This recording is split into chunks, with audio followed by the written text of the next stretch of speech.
नमस्कार एवरीवन। तो आज की वीडियो जो रहेगी वो पिछले 10-12 दिन में जो घटना हुई है उसके रिगार्डिंग रहेगी। तो जब से मेरी लास्ट वीडियो थी उसके बाद कई सारी चीज़ें हुई जिसका हमारे को क्रोनोलॉजिकल ऑर्डर समझने की ज़रूरत है। तो ट्रम्प बाबू चाह रहे थे कि वो डिस्रप्टर बने और डिस्रप्टर बन नहीं पाए कि मैं सब जगह अपना शोशाबाजी करूँगा और उसके बाद सब लोग मेरे आगे पीछे घूमेंगे। तो ये हुआ नहीं। क्योंकि ये हुआ नहीं तो उन्होंने फिर कहा कि हम कुछ और करके देखते हैं। लोगों ने कहा भाई और क्या करके देखोगे, ये तो हो नहीं रहा। अब उन्होंने कहा नहीं ऐसे नहीं, हम कुछ और करेंगे। तो उन्होंने चीज़ जो बिल्कुल सिंपल तरीके से सुलझ सकती थी उसको और बिगाड़ दिया। उन्होंने 50% टैरिफ कर दिए, पब्लिक स्पीकिंग उल्टी सुल्टी कर दी, सब कर दिया। 27 तारीख को टैरिफ्स पे इन्होंने शुरू किया कि अब 25% से लगे 50% टोटल टैरिफ्स लग गए इंडिया पे। वो हो गया। उसके बाद इनसे फिर वही वाली बात है, मुंह बंद तो रखा नहीं जाता, चिल्लाते रहे। चलो इंडिया ने क्या किया, इंडिया ने जवाब ही नहीं दिया। प्रधानमंत्री मोदी जी भी लाइक कर ले भाई जो करना है। एससीओ समिट चले गए, जा नहीं रहे थे क्योंकि उन्होंने कहा था कि ये G20 में यहाँ पे नहीं आया दिल्ली में शी जिनपिंग तो हम नहीं जाएंगे। तो उन्होंने देखा भाई अब अगला नहीं मान रहा तो चलो इसको भी थोड़ा सा रियलिटी चेक देते हैं। तो उन्होंने एससीओ समिट ज्वाइन करी, गए जापान के पास सीधा टियानजिन, वहाँ जाके देखा सब कुछ, बातचीत हुई, वापस आए। 27 तारीख को इन्होंने टैरिफ 50% करे थे। आज 10 तारीख है, आज सुबह ट्वीट आ जाता है कि इंडिया और अमेरिका वापस से बात करेंगे and we will likely to get to a solution. तो इनसे मतलब 14 दिन, 2 हफ्ते में इनकी सारी हेकड़ी निकल गई। क्यों दुखी हो रहे थे, इतना करना है। अब अमेरिका के साथ दिक्कत ये है कि अमेरिका के पास उतनी पावर प्रोजेक्शन बची नहीं है जितनी वो चाहते। हाँ वो बहुत बड़ी कंट्री है, उनके पास मिलिट्री एक नंबर है, 10 चीज़ें हैं, लेकिन आप इंडिया को बुली नहीं कर सकते।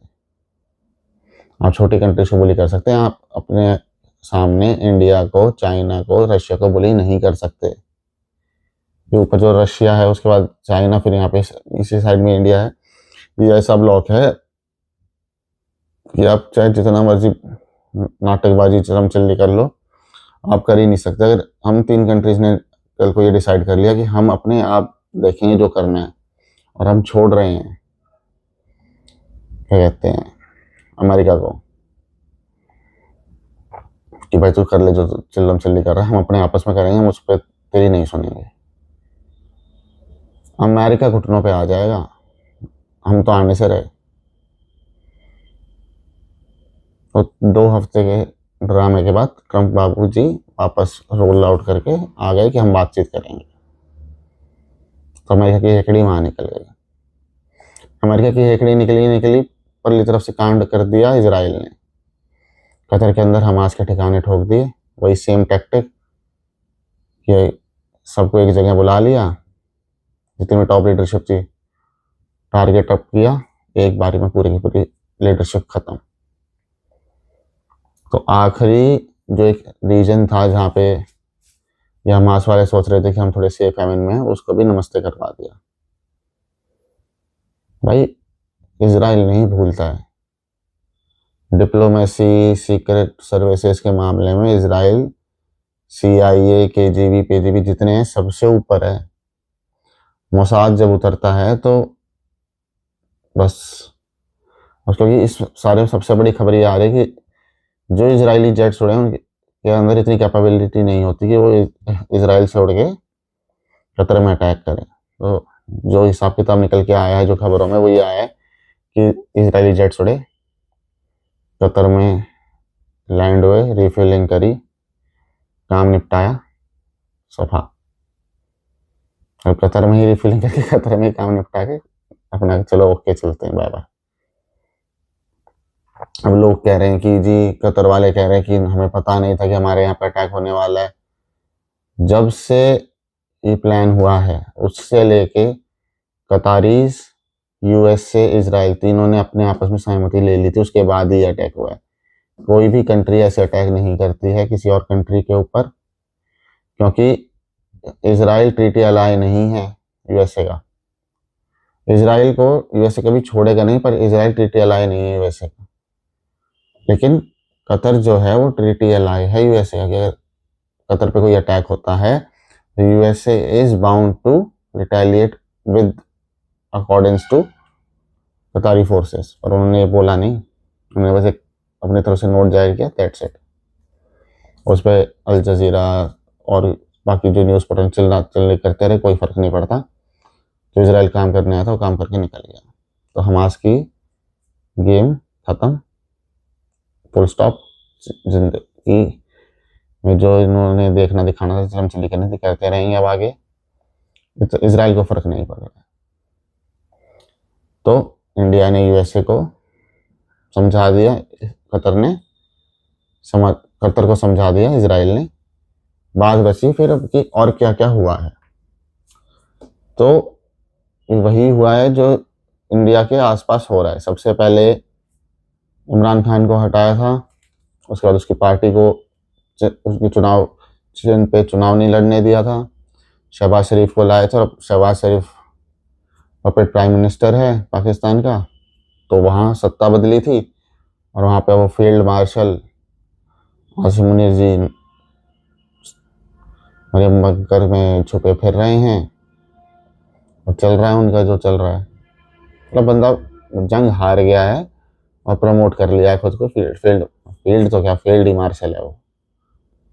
और फिर भी इसको सब्र नहीं आ रहा है कि हम कर देंगे, ये कर देंगे।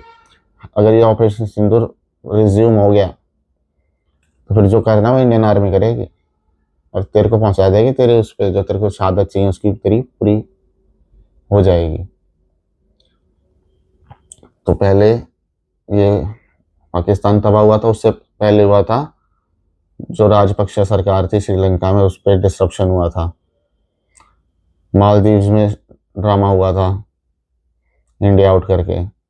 फिर बांग्लादेश में आपने देखा ही पिछले साल हुआ था 5-7 अगस्त को कि शेख हसीना को भगाओ।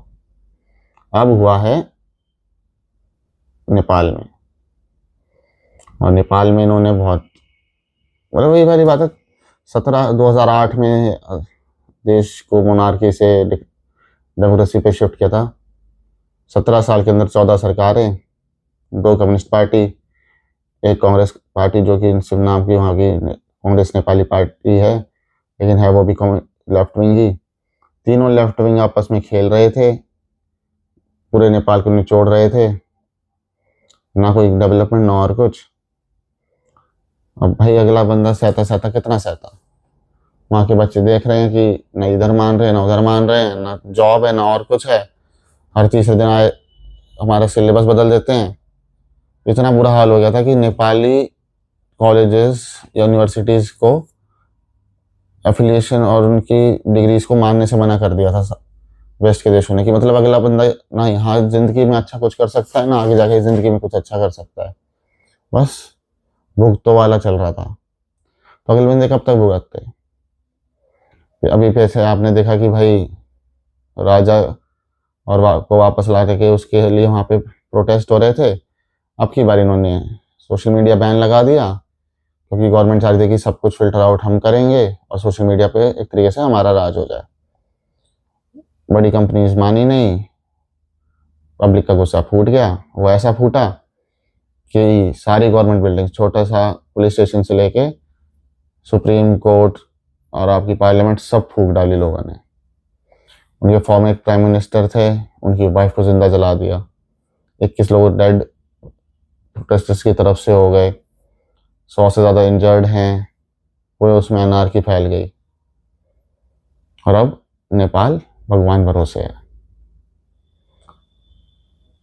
आर्मी पुलिस सब बैक डाउन कर गए कि भाई हम नहीं छेड़ रहे किसी को। उनका प्राइम मिनिस्टर ओनली अपने हेलीकॉप्टर में बैठ के सेफ पैसेज लेके भागा है। अब कहाँ भागा है, चाइना गया है कहीं और गया, वो अब पता चलेगा क्या करता है क्या नहीं। तो ये सारी आग लगाते लगाते भी इनका ये मन था कि इंडिया में लग जाए। और इनके साथ सबसे बड़ी दिक्कत ये है कि हमारा कॉन्स्टिट्यूशन जो है और जो हमारा वोटिंग पैटर्न और वो फ्रेमवर्क है वो इतना डाइवर्स है और हमारे कॉन्स्टिट्यूशन इतने टाइटली नेक्ड है इस चीज़ से कि ये सेम जो तख्ता पलट और ये सब चीज़ें हैं ये इंडिया में नहीं कर पा रहे। और ये इनको सबसे बड़ा दुख है कि भाई सारी जगह सक्सेसफुल हो जाते हैं, इंडिया में नहीं होते। तो अब ये चिल्लम चिल्ली करते रहे, उससे फ़र्क तो पड़ना नहीं है। इंडिया का स्टैंड क्लियर है कि हम पीछे नहीं हटेंगे। पर जो भी अभी नेपाल में हुआ है वो बहुत अच्छा हुआ नहीं है। अगर आर्मी को हटना ही था, पुलिस को हटना ही था और इनको हटा के भगाना ही था तो भगा देते, लेकिन जो डेथ्स हुई हैं वो एक चीज़ है जो अच्छी नहीं हुई कि loss of life is always bad. Second of all जो ये बिल्डिंग्स और होटल्स और ये सब को आग लगाई जा रही है ये गलत है। भाई वो आप ही का पैसे से बना हुआ सामान है, आपको फिर से बनाना पड़ेगा। अपने आप को और बेकार दरिद्र नहीं किया जाता। आई होप कि नेपाल आगे जाके थोड़ा स्टेबल हो, वापस से क्या कहते हैं, चाहे उनकी मोनार्की वापस आए, चाहे डेमोक्रेसी में कुछ शिफ्ट्स आए, पर मैं यही कहूँगा जो कुछ हो, Nepal is ally of India. बहुत प्यारा देश है, बहुत अच्छे लोग हैं।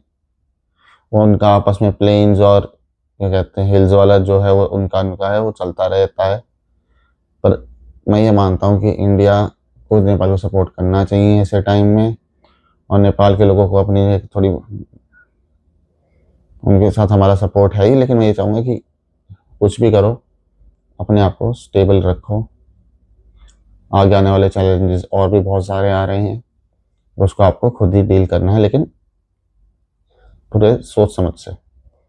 आग जितनी लगानी थी, जितना डिसरप्शन होना था हो गया। अब नेपाल नीड्स स्टेबिलिटी और उसके लिए आप ही को आगे आना पड़ेगा और लेफ्ट विंग से कुछ नहीं होना। There needs to be a nationalist right wing, चाहे वो पेट आप ये कहते हैं मोनार्की लाएं, पीपल्स पार्टी, पेट्रियट जो होते हैं उनकी तरफ से कुछ आना है वो आए, उससे कोई फ़र्क नहीं पड़ता कि स्टूडेंट प्रोटेस्ट हो के सारे देश में बर्बादी हुई है, जिन जिन की हुई है वो सारी ठीक बात ठीक है। उसका कंक्लूजन अगर पॉजिटिव निकलता है तो इट्स वेरी गुड, और उसका अगर कंक्लूजन नेगेटिव निकलता है तो I pray for Nepal. We hope कि नेपाल अब थोड़ा बेटर हो। इससे बुरा मतलब क्या ही हो सकता है, ये वाली बात भी है। तो जो भी नेपाल से लोग हैं उनके साथ हमारी सपोर्ट है। पर इन सारी चीज़ों में जो चीज़ नहीं सोची थी, ना ट्रंप ने, ना CIA ने, ना किसी और लेफ्ट विंग ने, वो हो गया। वो था कि फ्रांस की सरकार ढह गई, प्राइम मिनिस्टर जी गए। 2 साल के अंदर 3 प्राइम मिनिस्टर गिर चुके हैं, फ्रांस की सरकार ढह गई। मैक्रोन भाई साहब अभी ये सोच रहे हैं कि अगला नंबर उनका है, और अगला नंबर उनका है तो फिर भाई ये जितना लिबरलाइजेशन, लिबर्टी, फलाना ढिमकाना, लेफ्ट का चूर्ण बेचा जाता है, ये शुरुआत फ्रांस से ही हुई थी। और अब अगर सब कुछ सही रहा तो फ्रांस से ही पहला दुर्ग गिरना शुरू होगा, और उसके बाद राइट विंग, जो अभी सिर्फ इटली में राइट विंग सरकारें मेजर कंट्रीज जो बोली जाएं, वो पूरे यूरोप में फैलेगा। और आई होप कि यूरोप के अंदर बेटर डेज आए।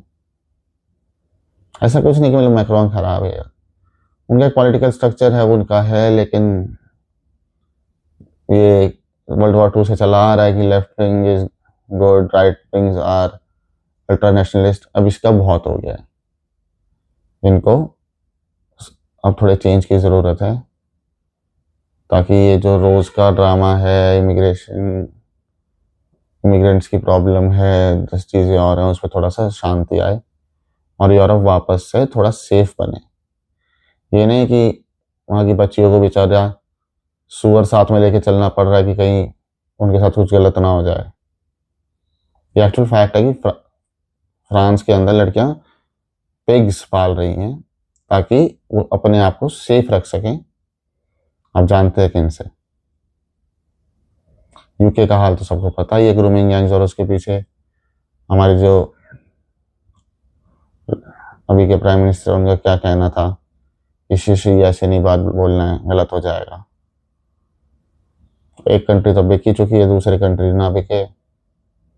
बेचारा यूरोप को लोग जो कहते हैं सुंदर और ये वो बना रहे, ना कि स्नैचर्स और बेकार लोगों की अड्डा, क्योंकि एक सेफ्टी इज वेरी इंपॉर्टेंट।